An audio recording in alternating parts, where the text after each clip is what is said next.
একসময় এই এলাকার মানুষের বিশেষ করে নারী এবং শিশুদের জীবনে দুঃখ কষ্টের শেষ ছিল না। ওয়ার্ল্ড ভিশন মা ও শিশুর স্বাস্থ্য প্রকল্প আসার পর অনেক পরিবর্তন হয়েছে।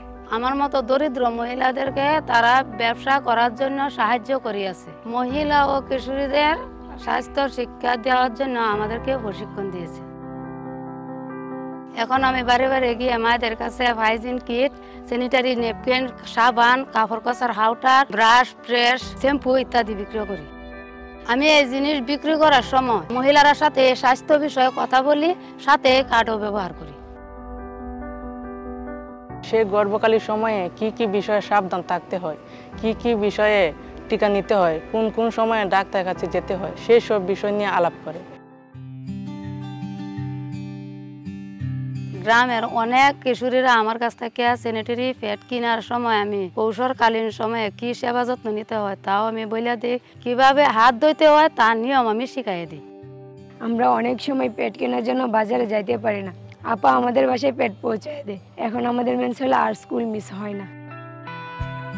আমাদের মতন হেরিওয়ালাদের নিয়োগের পাশাপাশি এই এলাকার সকল কমিউনিটি ক্লিনিকের সেবার মান বাড়তে ব্যাপক কাজ করেছে ওয়ার্ল্ড ভিশন। মুদাহরপুর কমিউনিটি ক্লিনিক মা ও শিশু স্বাস্থ্য উন্নয়ন প্রকল্পের জন্য ওয়ার্ল্ড ভিশন আমাদেরকে অনেক সহযোগিতা করেছে, যার ফলে কমিউনিটি ক্লিনিকের সেবা গ্রহীতার সংখ্যা আগের তুলনায় অনেক বেড়েছে। আমি একজন প্রশিক্ষিত যাত্রী। আমি কমিউনিটি ক্লিনিকে নর্মাল ডেলিভারি করাই। নর্মাল ডেলিভারি করানোর অনেক সুযোগ সুবিধা ওয়ার্ল্ড ভিশন দিয়েছে। কমিউনিটি ক্লিনিক হওয়াতে অনেক সুবিধা হয়েছে। সঠিক সময়ে সঠিক সেবা ও পরামর্শ পাই। এখানকার আপারা প্রসব করানোর জন্য এখানে আসতে অথবা সদর হাসপাতালে যেতে পরামর্শ দেয়।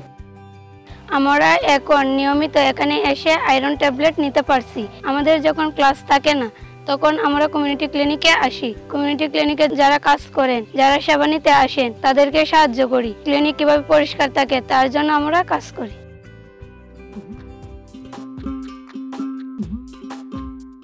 এভাবে দুর্গম ও প্রান্তিক অঞ্চলের পিছিয়ে পড়া জনগোষ্ঠীর নারী, শিশু এবং আমাদের মতন কিশোর কিশোরীদের স্বাস্থ্যসেবার সার্বিক উন্নয়নে ওয়ার্ল্ড ভিশন বাংলাদেশের সাথে হাতে হাত রেখে আমরা সকলেই দল বেঁধে কাজ করে এক নতুন দিনের সূচনা করেছি।